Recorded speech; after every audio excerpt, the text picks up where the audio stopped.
യുഎയിലെ Indian പ്രവാസികൾക്കായുള്ള passport attestation തുടങ്ങിയ consular സേവനങ്ങളിൽ അവ്യക്തതയും പ്രതിസന്ധിയും തുടരുന്നു. ഇത് സംബന്ധിച്ച കേസ് ഡൽഹി ഹൈക്കോടതി ഈ മാസം 13-ലേക്ക് മാറ്റിയതോടെയാണിത്. അതേസമയം ഇനിയൊരു അറിയിപ്പുണ്ടാകുന്നതുവരെ സേവനം മാറ്റിവെച്ചെന്ന പുതിയ കമ്പനി വ്യക്തമാക്കി. ഇതിനിടെ നിരക്ക് വർധനയ്ക്കെതിരെ കൂടുതൽ പ്രവാസി സംഘടനകൾ രംഗത്ത് വന്നു. ദുബായ് ബ്യൂറോയുടെ റിപ്പോർട്ടിലേക്ക്. യുഎയിലെ ഇന്ത്യൻ പ്രവാസികൾക്കായുള്ള പാസ്പോർട്ട് അറ്റസ്റ്റേഷൻ തുടങ്ങിയ കോൺസുലർ സേവനങ്ങൾ അബുദാബിയിലെ ഇന്ത്യൻ എംബസിയും ദുബായിലെ ഇന്ത്യൻ കോൺസുലേറ്റും നേരിട്ട് ഏറ്റെടുത്തു കഴിഞ്ഞു. എന്നാൽ ഇപ്പോഴും അവ്യക്തതകൾ തുടരുകയാണെന്ന് പ്രവാസി സംഘടനകൾ ആരോപിക്കുന്നു. കോഴിക്കോട് കേന്ദ്രമായ പുതിയ കമ്പനിക്ക് യുഎയിൽ ടെൻഡർ നൽകിയത് ചോദ്യം ചെയ്ത് നൽകിയ കേസ് ജൂലൈ 13-ലേക്ക് മാറ്റി. ഇതോടെയാണ് ഇനി 13 വരെ ഇക്കാര്യത്തിലുള്ള അവ്യക്തത തുടരുന്നത്. 2 കമ്പനികൾ ഫയൽ ചെയ്ത കേസ് ഡൽഹി ഹൈക്കോടതിയാണ് നീട്ടിയത്. ഇതോടെ ഇന്ത്യൻ പാസ്പോർട്ട് സേവനത്തിലെ പ്രതിസന്ധി രൂക്ഷമായി.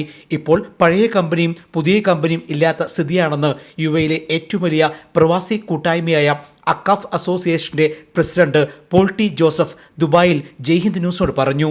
ഇപ്പം ഇവിടെ ആരുമില്ലാത്ത ഒരു സ്ഥിതിയിലായി, BLS-ഉം ഇല്ല, ഹിന്ദ് ട്രാവൽസും ഇല്ലാത്ത ഒരു സ്ഥിതിയിൽ വന്നിരിക്കുന്നു. അപ്പോൾ കോൺസുലേറ്റിലേക്ക് ടെമ്പററി ആയിട്ട് ഇത് മാറ്റിയിരിക്കുന്നു. അത് ഭയങ്കര കെയോസാണ് ഇവിടെ ഉണ്ടാക്കിയിരിക്കുന്നത്. ഇവിടുത്തെ എംബസിയും കോൺസുലേറ്റും പ്രവാസികൾക്ക് വളരെ നല്ല സർവീസ് ഈ ഒരു ഏജൻസി വഴി കൊടുത്തുകൊണ്ടിരുന്നു. ഇപ്പം എല്ലാം താറുമാറായിരിക്കുന്നു.